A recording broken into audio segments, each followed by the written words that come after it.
Before we get into this week's episode, I want to make a plug for Art Market Minute.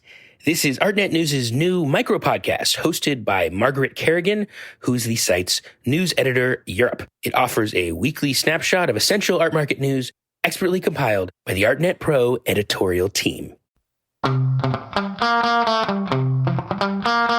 If you tell me your first 5 exhibits that you had, I can tell you 20 years into the future how much your work will actually be selling. Hi, I'm Andrew Goldstein, and this is The Art Angle, a podcast from Artnet News where the art world meets the real world, bringing each week's biggest story down to earth.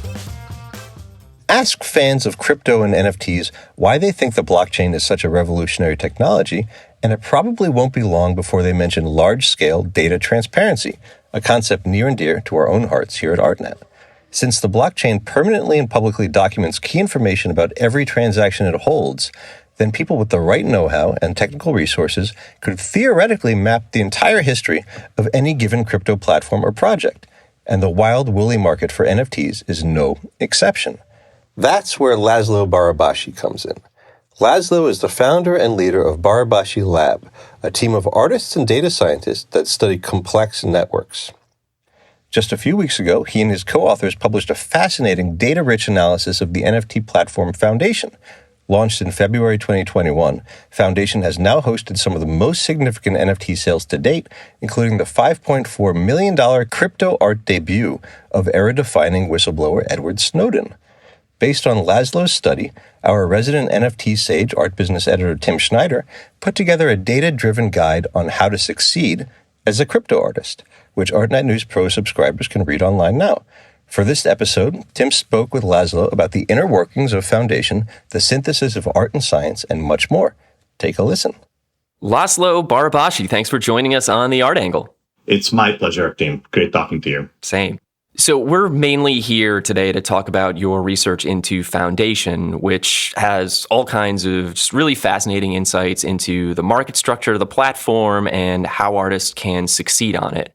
But before we get into that, can you just tell me a little bit about your background? Like, what led you to data science and data visualization in the first place? So most people know me as a network scientist. It's an area of science that I helped create about 20 years ago that tries to understand how the many social, biological, and technological networks around us determine our life, our daily activity, our health, and so on. What is less known is the fact that before I started to study physics, which I did in Bucharest, Romania, I grew up in Transylvania, and my first love was really art, and I was preparing to be an artist, a sculptor to be more precise. But the reality of the communist Romania was that it was virtually impossible for me to pursue university education in sculpting.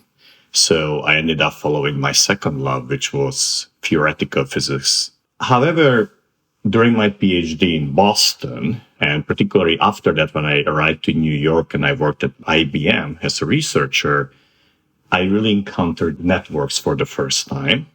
And I started a research program that still runs today of trying to understand, map out these various complex networks around us.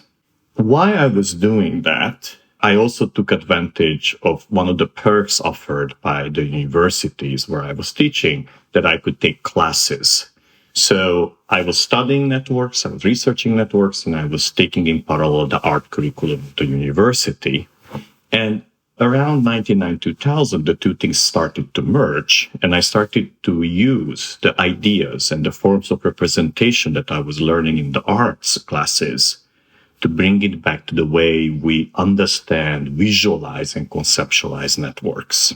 This is a journey that lasted through the last 20 years, and it was only a few years ago that the art community started to pay attention to this work, and museums and galleries started to ask some of our work. And in the last few years, that has really transformed and became a very important part of my lab's activity. And you mentioned the lab activity. You actually have a namesake lab called Barabási Lab. Can you just tell me a little bit more about what goes on there day to day? Like, how much of the work you do is actually related to the art world versus sort of art-informed ways of approaching other networks? The lab is based in Boston, and we have about 30 researchers mainly who are focused on mapping out various types of complex networks, from biological to social networks. Lately work on fake news as well and other aspects of network science. And we have an increasing percentage of designers as well. We have had designers for more than 10 years in the lab, and currently we have about 3, and about 5 to 10 people in the lab are involved in a way or the other, the art component of the work, by preparing data, by being involved in visualization, and so on.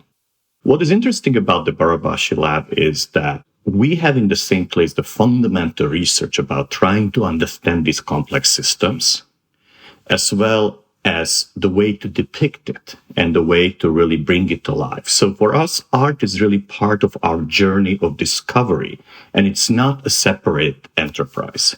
And what I like to call is what we do is an inverse appropriation, which means that it's very common in the art that artists borrow ideas and concepts and forms from science and bringing back to the artistic practice. In our case, this happens the other way around. We borrow forms of representations, materials, ideas from the art space, and bring it back to our daily journey to understand complexity.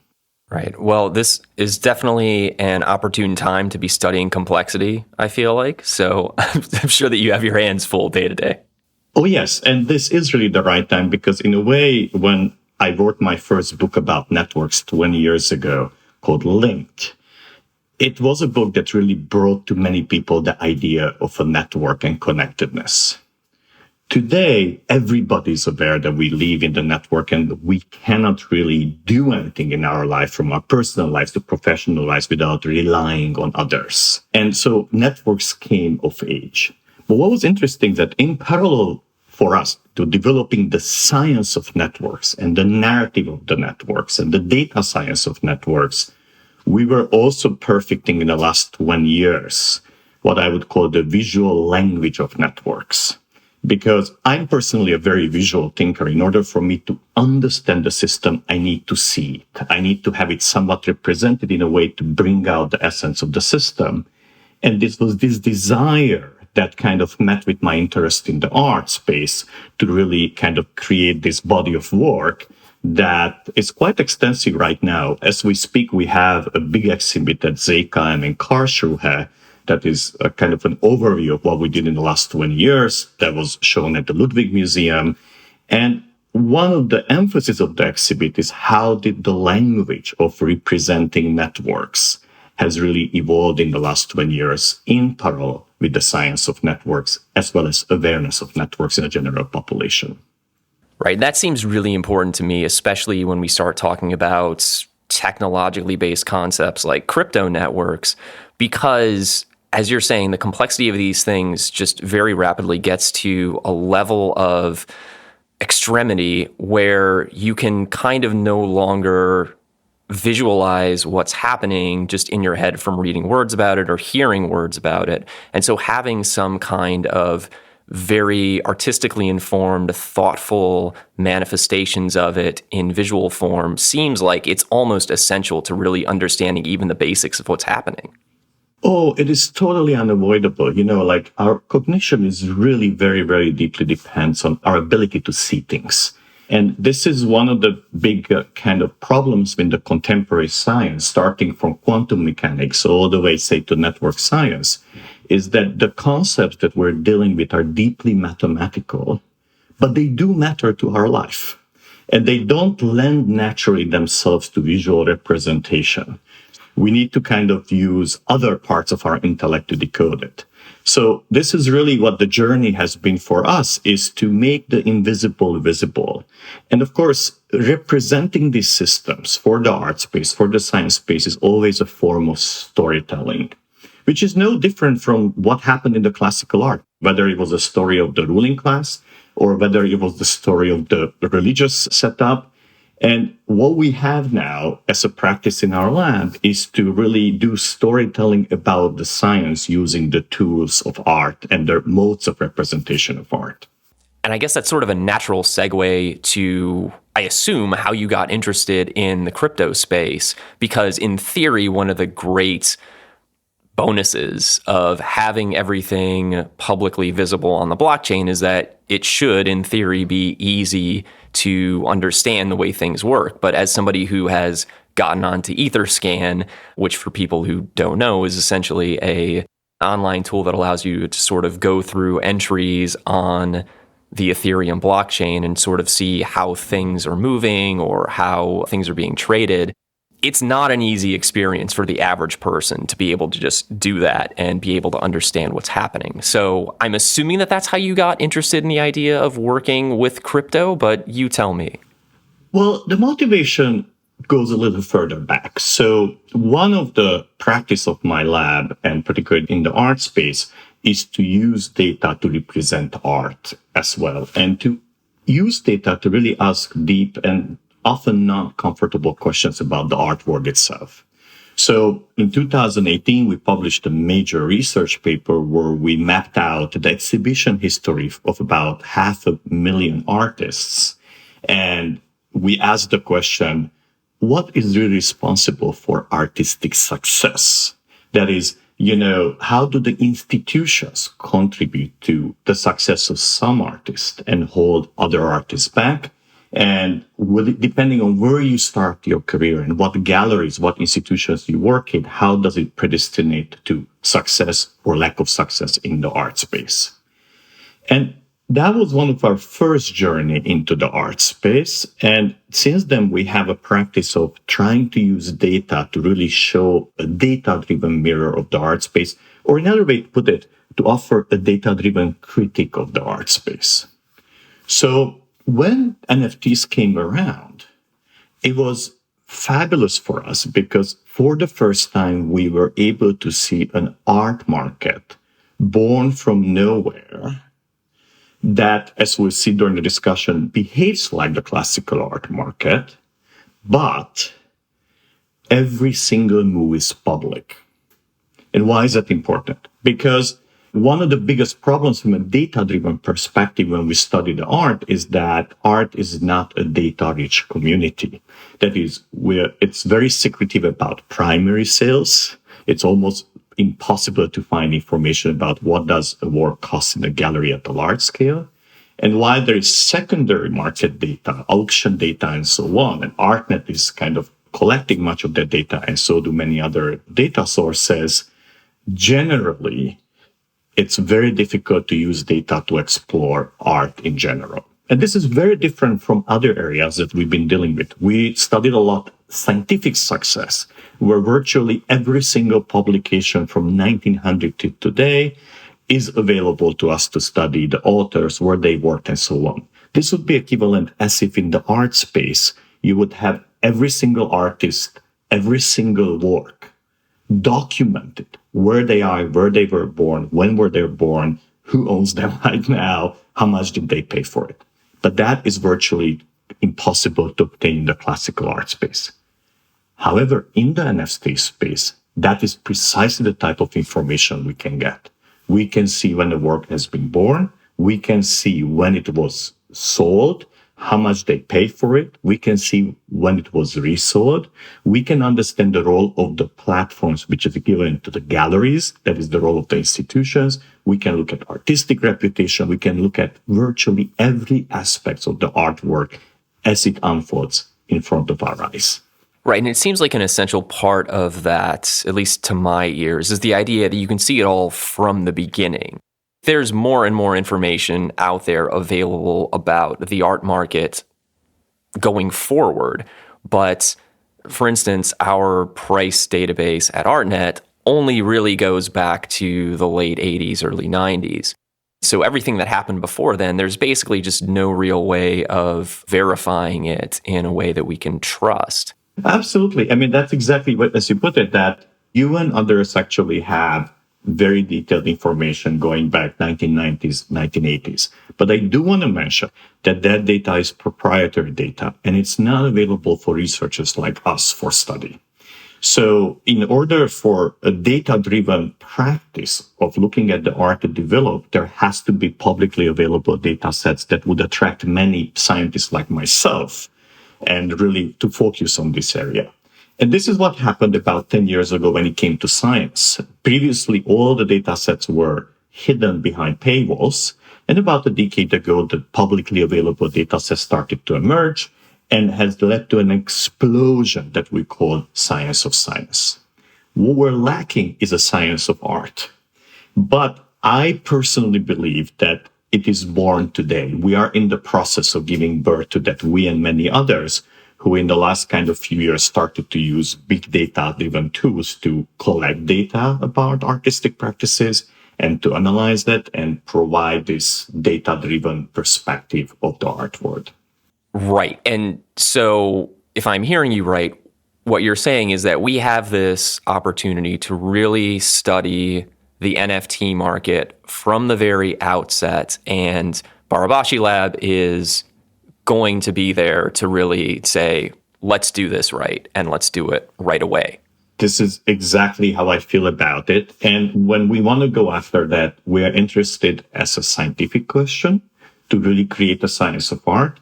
But given my previous training, I'm also interested as a fundamentally question of art practice. That is that how we can bring this data back to the art space, to the museums and galleries in a way to be interpretable in that context as well.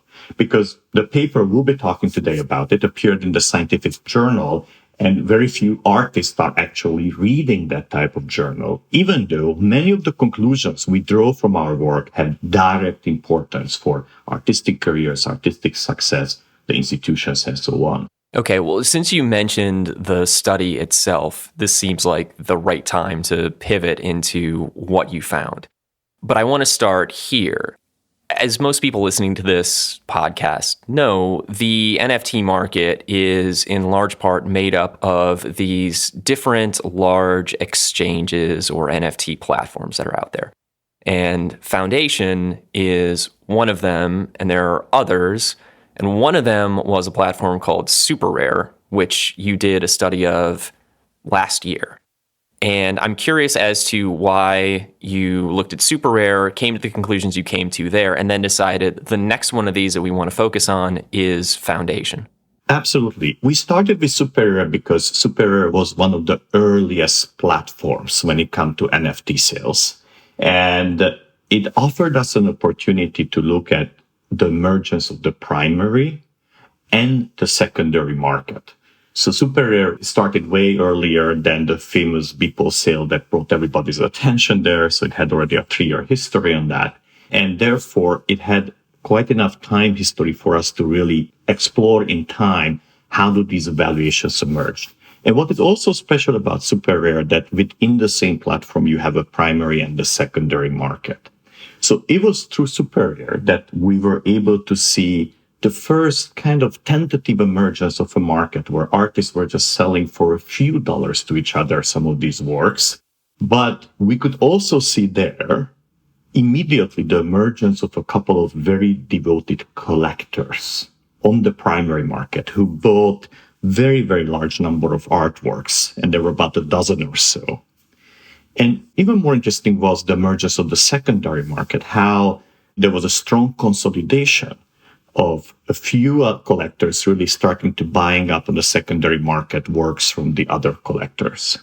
And the process we saw in Super Rare is very, very similar to what led to the emergence of the gallery system as we have it today, thanks to the fact that the Impressionist painters were actually excluded from the academy in France. So they needed an alternative way to reach the market. And in my mind, this is what happened here as well, that there was a crypto art community that was becoming stronger and stronger and worked as a community. And finally, they found a way to kind of get out of obscurity because they were largely ignored by the traditional gallery system. And they used the NFT platform or the crypto platform actually as a way to create their own sales and their own opportunity to exchange works with each other. So the main conclusion that was very surprising to me from that Super Rare study, or very interesting, is to see how the same mechanisms, the same collector fever, the same consolidation of the market characterized the emergence of the NFT space early on as we see taking place in the classical marketplace. Okay, so then Super Rare gave you this opportunity to look at both the primary market and the secondary market simultaneously and how they related to one another. But that's basically the recap of what you were interested in Super Rare. So then let's pivot to Foundation. What did Foundation provide you that was different? Foundation was very interesting because it was funded a few months before NFTs exploded. And it was funded to be a place for artists. And what it meant is that while Super Rare has a team of curators, and it's very, very difficult to get in an artist, it operates almost like an exclusive gallery in New York that artists have great difficulty getting accepted by the gallery owner. Here, there is a huge line to get in, and most artists are locked out. In response to that, Foundation evolved as an open for all market, with the exception that artists get to invite other artists to join. So it was the first time when we saw that really it was a community of artists taking in their hands the whole NFT process and using their social network to really spread the platform itself and to attract more and more artists. So that openness offers a better representation of what the NFT community is out there than some of these closed platforms. There's a curational team to let or not let you on. Okay, great. So then give me the elevator pitch for the Foundation study. Like, what did you set out to do and how did you go about doing it? What we did is that we mapped out the full history of the Foundation from its very first work sold on the market all the way till the end of the study, which was kind of towards the middle of last year. The most surprising thing for me is that we saw once again that NFT market is in many ways very similar to the traditional art market. There is an initial indifference, then came the exuberance in March, and then there was a settling back to a new steady state, where artists continue to consistently produce work. Some of this work sells for quite a high amount, but most works just stays on the platform. And there's not much interest in that. And along the way, a pricing system has emerged on the platform and reputation-driven pricing has emerged. And so in many ways, within a few short months, Foundation has built up the whole ecosystem that characterize, say, the New York art scene or any classical art scene. Okay, let's just start with this idea of uptake and adoption. You mentioned that in these first few months around Foundation's launch, which was in February of 2021, there was this initial explosion of interest and then a sort of retrenchment and an eventual establishment of a steady state. Like, how fast did that happen? Kind of walk us through that process from a timeline perspective. Absolutely. So, as you said, in February 2021, when the platform was formed, and that actually meant that about a dozen artists were joining actually on daily the platform. And then came the Beeple sale in March. And suddenly everybody started to pay attention to NFTs. And that led to an explosion of artists wanting to join the platform. And that was a feverish process. I was one of them, actually. And I know how hard it was to get an invitation to the platform because every artist who is already on the platform and sold some work, they had only a limited number of invitations they could send out. And people would send it mostly to their friends because there were too many requests.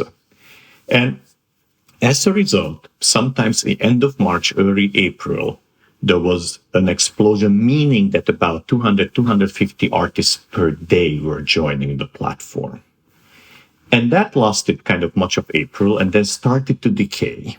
And around May, it reached what I would call a new steady state. And the Foundation continues to attract new artists, new artwork, and so on, but not any longer at the rate that was happening in March, partly because most artists who had interest in the NFT space they successfully joined the platform in that early moment. So when you look at both at the number of artists, both in how many works were actually put for sale, how many works sold, you see a hat-like picture where you start out with the low numbers, it explodes in kind of March and April, and then goes back to a steady state that is characterizing the platform even today. When you say steady state, you don't mean that the platform isn't showing any growth at all anymore. You're just saying that the level of new interest, new adoption on the platform is still growing, but it's just at nowhere near the rate of that kind of initial boom. I'm so glad you clarified that. Absolutely, that's what it means. So while the boom time, about 250 artists were joining on a daily basis, now we're back to like somewhere between 50 to 100 artists joining on a daily basis. The platform continues to grow, continues to attract new artists. New work is being put out there by the existing artists and by the new artists. It's just that the growth is not as explosive as it was in the early stage. And part of that initial boom phase seems like it ties into something that we've seen elsewhere in the crypto space overall, which is this idea of a first mover advantage. So in other contexts, like if you bought Bitcoin or Ether very early on, you held on to it, you got outsized rewards in comparison to somebody who was only trying to buy their first cryptocurrencies now. Did you see that same kind of first mover advantage for the artists on the platform? Did they benefit in an outsized way in comparison to the people who joined later? Oh, absolutely. And many, many different ways. So today's well-known artists on the platform are typically those who joined early. There are exceptions, but the first mover advantage is hugely there, both in terms of how much they can ask for their work, how much money they accumulated altogether, as well as what's the likelihood for their work to sell. So what is interesting is that if you were among the early adopters of the platform, in the first few months, virtually all of your work got sold out. That has changed right now. So what the new steady state means is that while early stages, maybe 20% of the work stayed unsold at any moment, now 70 to 80% of the work is being created, but is not finding a buyer. So what happened now is that the NFT art market became very, very similar to the classical art market, where we have a large number of artists who continue to produce work, but they have difficulty finding a collector to collect their work. That doesn't mean that works are not selling. They sell quite a number of them and for quite a high prices, but there is this hierarchy of artists, particularly for some of the early starters, that they continue to put new work out and their work sells very fast. And some of the later arrivals have difficulty attracting bids and attracting collectors. Right. So then, in a general sense, what you're saying is that the artists who joined the platform in February or early March, let's say, they ended up with this sort of triple advantage where they were able to sell their works for higher prices. They had a much higher likelihood of selling the works at all. And because of those two things, their overall earnings on the platform were all larger than what the equivalents for artists who joined later ended up being. Absolutely. And this doesn't mean that you cannot get high values for your art right now if you're a later joiner, but now you have to distinguish yourself with a narrative or with some innovation that really gets you out of the pack, just like in the classical art market.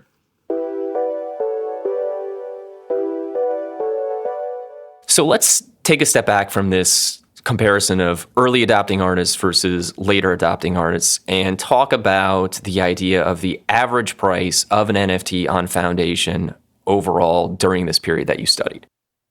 Personally, I would have expected that the average price of an NFT would have fluctuated in response to the amount of artists, the amount of buyers who are joining the platform. But it doesn't seem like that's what you actually found. Just tell me about this story of the average price of an NFT and kind of what happened with it. This was indeed one of the most surprising aspects of that study, at least for me. because I'm there with you. I really thought when the interest is high, prices explode. When the interest is low, prices plummet. And we know that in the classical market, prices are kept constant artificially by the galleries, but there are no galleries here, so it's totally market driven. And to our surprise, we found that despite these giant changes in number of sales, of number of new artists joining and so on, there was virtually no change on the average price of the work sold or listed. The average price is somewhere between $1,000 to $10,000, and there are minor fluctuations throughout these many months that we looked at, but there is no trend, no increasing nor decreasing trend, and it does not correlate at all with the activity. So it seems like the way the market has naturally regulated itself is not by adjusting the price, but simply just kind of creating lots of unsold inventory. Got it. Earlier in the podcast, you called Foundation an open platform, meaning that artists don't have to go through an application process to start selling there. All they need is an invitation from another artist who's already on Foundation to be able to get onto it themselves. Now, this seems like a great example of the kind of utopian collectivist rhetoric that you hear a lot of from the pro-crypto crowd. But in terms of an artist's overall odds of success on Foundation, are all invitations to join the platform created equal? Not exactly. And let's just talk about the invitation process, right? I'm myself on Foundation under the Barabási Lab artist name. And the reason we got there is because a friend of mine, a fellow artist called Peter Weyler for Budapest, has invited us. And if you go to my Foundation page, you will actually see Peter Weyler listed as the person who invited me. So it is totally public of who invited whom on the platform. And in many, many cases, this corresponds to personal friendship and offline relationships, like in my case. So therefore, the Foundation offered us an opportunity to map out not only the interactions that the artists have with collectors, but also the type of social ties that exist between the artists strong enough to invite each other. So we ended up building up this network of who invited whom, and we have a beautiful visualization that shows both how it's evolving in time as well as how it looks like. And what we see is that the network is broken into multiple clusters that kind of describes of who is inviting to and how the network actually evolved. For example, the largest cluster has 900 artists, 941 to be precise, and less than 10% of all artists on the platform. And it was initiated by one artist, Serge Posters. And he was the one who listed his first artwork in February 2021, and then immediately invited 10 other artists, which in turn invited about 40 other artists, who then invited about 86 hours. And eventually the cluster has grown to about close to 1,000 artists. And this is a very rich cluster in the sense that these artists together have sold more than $1.6 million and about 800 artworks, which means that not all artists actually have sold work, even though they're on the platform. And obviously some of them have sold more than one. What was interesting is when we started to look at the differences between these clusters, we saw that there are what we call rich clusters and poor clusters, which means that some clusters collect artists who consistently sell work for very high price, and others collect artists who consistently sell for low price, which is a little bit kind of a reflection of the real world homophily, right? If you are a successful artist in New York with gallery representation, museum exhibits, you tend to hang around with other successful artists. So when it comes to inviting somebody to the platform, you will probably invite your friends who are in the same category where you are. However, if you are a struggling artist who, with very few connections and mostly to kind of other artists who are trying to make it into the art world, most likely you will be invited or you will be inviting other artists who are in the same category where you are. So in general, then, what you found is that artists who joined the platform tended to have similar financial results to the artists that invited them onto the platform in the first place. Absolutely. I want to move now to this idea of follower count, which is another thing that you could measure both within Foundation and also on external platforms. And for people who don't know, Foundation, you are allowed to follow artists in the same way that you can follow accounts on Twitter or Instagram or whatever else. So Twitter is particularly interesting because it's really, among social media platforms, kind of the headquarters of crypto fanatics.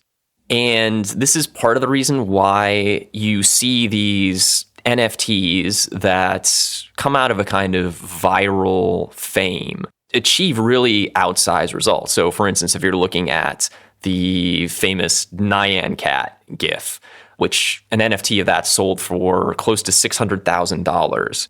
That seems to me like the kind of situation where the amount of interest in a thing on Twitter can translate directly to the price that an NFT is selling for. This would all lead me to believe that the number of Twitter followers an artist has would directly impact their sales prices on a platform like Foundation. Was that the case, or was there something that was even more important? So that's very interesting because indeed we started out with the hypothesis that Twitter fame is the one that determines how much money you will earn on the platform. For the reasons that you said, that Twitter was adopted by the NFT community and the crypto community as their medium of communication, together with Discord. Discord is now also very strong, but Twitter is a public platform. So the first question we asked is, to what degree, how many followers an artist has on Twitter really kind of determines the prices of the work that he or she is selling? And the answer is, there is a correlation, but it's a weak one. But there is a much, much stronger correlation between the number of Foundation followers, that is how many people follow you on Foundation, versus the earnings.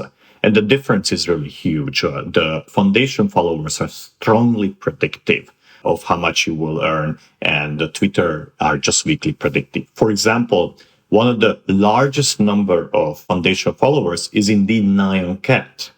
But there is one person who is just as actually rich in terms of Foundation followers, which is Snowden.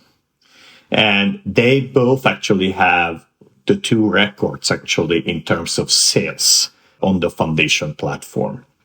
So in general, this makes lots of sense, right? Because if you think about the Foundation followers are those collectors and other artists who are in the position to buy works from you. And if you're following other artists on Foundation, like I do, for example, every time that artist puts a work out, I get a notification about that. So it is a real market alert to say, hey, your favorite artist, the one that you follow, has a new work. And obviously, the more followers you have, the more people get that particular notice, and the more likely that when the work goes up for sale, then they will come and bid for it.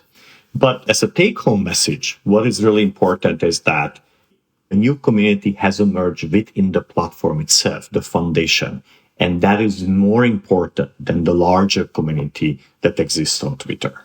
And just to give listeners a sense of the degree of difference between what a large Foundation follower count means for your earnings versus a large Twitter follower account. You mentioned in the paper that if you go from having 100 followers to 1,000 followers on Foundation, then you as an artist are likely to experience a tenfold increase in earnings, which is just huge. Absolutely. Because one of the things that is interesting is that what we call the number of followers really follow, they don't really change by a factor of 2 or 3. They change by orders of magnitude. And this is a general property of all social media. We call it a scale-free distribution. And this is one of my claim to fame 20 years ago when I discovered this type of distribution in the case of the World Wide Web. And the same narrative was true for the World Wide Web early on, as it is true for the NFT space there. And it failed in the same way. What do I mean by that? When the World Wide Web emerged 20 some years ago, everybody thought, finally, we have a medium where everybody's voice could be heard. Because principally, you can put your content out in the World Wide Web and it will be immediately accessible to everyone. But then when you looked at how many links are pointing to your content, suddenly the same, what we call a scale-free distribution emerged on the World Wide Web that we see in the Twitter or in the Foundation, meaning that the vast majority of web pages had one or two links to them, and a few, like Google and Facebook and so on, had billions of links pointing to them. So while the information that you put out is accessible to everyone, very few people can find it because there are so few links pointing to you. And that's what happens in the NFT space as well. That while everybody's work is being shown on the Foundation platform, and you have the right to put your stuff out if you're part of the community, for most artists, the visibility is very limited. They have 1, 2, or maybe no followers. And so when they put out the new work, no one notices. This seems like a good opportunity to get back into the discussion about price. We talked earlier about the average price of an NFT just from the full platform view. I want to talk now about this idea of what individual artists' prices are doing, especially because, as you're saying, we are seeing these outsized results for either early movers or artists who were invited on by other artists who are successful. So just on an artist by artist basis, what's happening with prices? Do you see them kind of increasing very steadily and predictably like you would in a classical gallery sector model? Or do you see the individual prices swinging up and down with demand much more aggressively? Very good question. So when you look first at the profile of an artist, and that typically lists all the works that he or she sold and how much they sold it for. And there's quite a bit of variability. So, for example, one of the more prominent artists is called Boss Logic. He actually sold her 8 work for like $27,000. But then the next one was $18,000, then $14,000, then $11,000, and then $40,000. So there's quite a bit of fluctuations. And then for less prominent artists, the prices can go somewhere from a few $100s to suddenly a few thousand, and then back again to a few $100s. So when you look at it, it looks like, oh my goodness, there is no stability here of the prices. And it just, the day's flavor determine how much you will get for your work. But when we look deeper, we realize this is not the case. That for each artist, there is actually a window or a band of prices in which they move. And that band is very, very stable. It's typically of the order of magnitude kind. And it's very difficult for them to move out of that. In other words, a notion of prestige has emerged in the NFT space, in the Foundation platform, and that determines the range of fluctuations you see.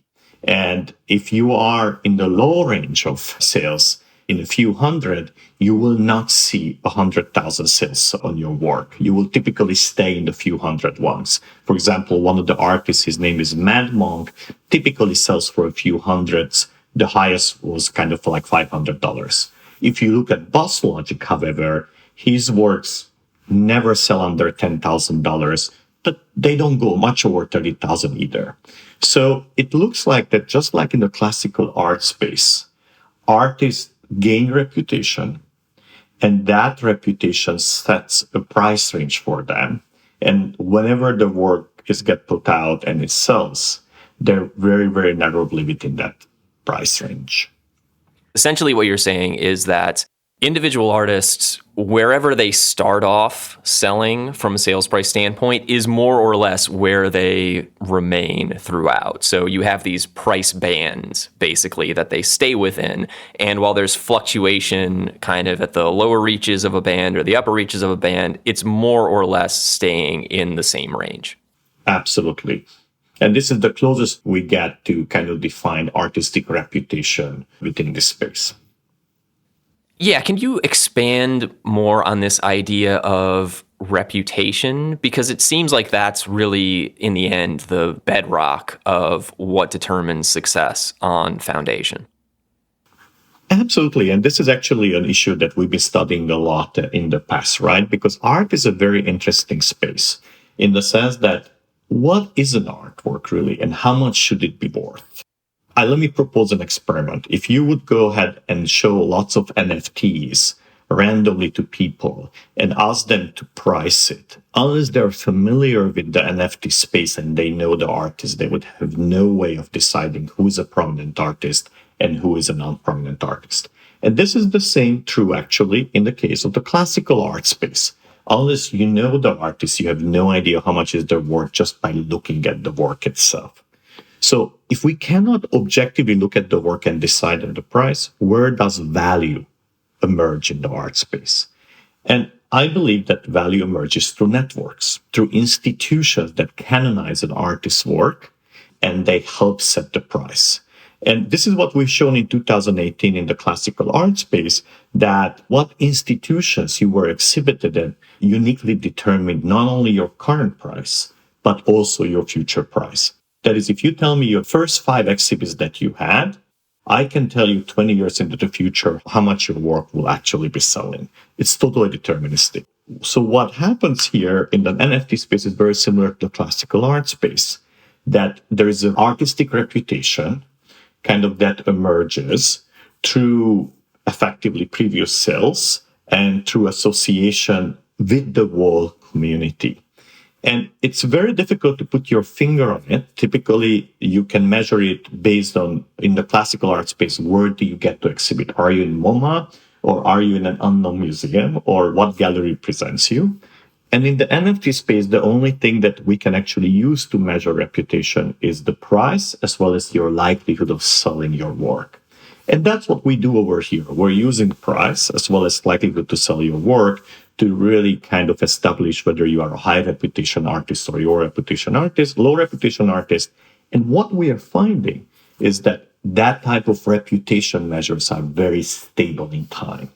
That is, that they really don't fluctuate too much. And that once you establish a reputation or a price range for your work, then the community will continue to respect that. Oh, that's fascinating. And can you just put that in the context of what we talked about earlier in terms of the price impact of developing more and more foundation followers? Because it seems on the one hand like that almost contradicts what you just said, because if you're able to get more and more foundation followers over time, your earnings are going to go up. And that is almost like a Calvinist sort of mechanism where like wherever you start off on the platform is where you're going to end on the platform. Well, it's a very good question, right? Because it feels like a chicken or egg problem, right? That what comes first, the followers or the reputation? And the reason why it's difficult to wrap our mind around that is that they come together, right? And it develops very, very fast, particularly at this particular timescales that we're looking at. And it's very difficult to piece it apart, or almost impossible at this stage, in a sense that we call it in a causality way. That to say, many followers will lead to high prices, or high prices lead to many followers. They're very, very embedded.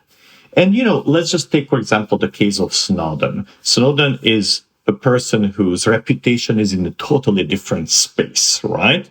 But in the moment he decided to put an NFT out, his reputation brought lots of followers to the platform and also led to very high price for the work that he put out. So they're deeply embedded, but the reason why in his case they're embedded, because he was bringing a follower base from his previous life into this new life, which is kind of as an NFT artist.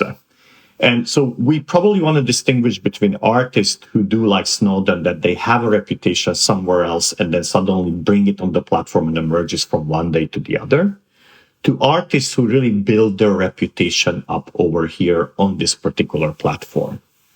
And what is interesting is that we see that reputation forms very fast and then it stays constant.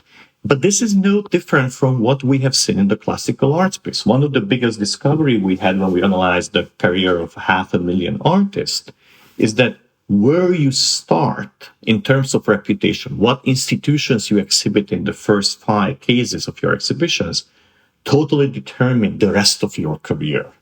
And this is what we see over here as well. Artists come in and they suddenly come in with a high reputation because they're bringing some existing name recognition from some other platform on that. Or they start low, or they start in the middle, or they bring an aesthetics that is very interesting. They can build up a story within that space that is very interesting. And that sets pretty much the price range. And they have great difficulty getting out of that price range for their subsequent career. Got it. Well, that seems fascinating and also kind of discouraging at the same time. I'm not entirely sure what to make of it. But it's a hell of a lot more than we knew before. It is, and that was the reason why in the classical art world, for example, we said, are there examples of artists who really start low and make it high? And there are. We found about 250 artists who had that characteristic, that they started at the bottom 10% and moved up in prestige to the top 20%. And there were some interesting characteristics for those artists that we learned that what was characterizing them is early on a constant search. Like instead of kind of staying with the gallery to represent them and show their work over and over, they really exploded very widely, very early on, exhibiting in different markets, in different type of venues and so on. And along this very feverish search, they hit across 1 or 2 spaces that had high enough reputation, typically unknown to them, to propel them into some degree of artistic stardom. But for most of the artists, wherever they started, they actually kind of stayed there. And that is why it's so difficult to move up from the top, because the top is already busy with managing these artists who really started their career very high.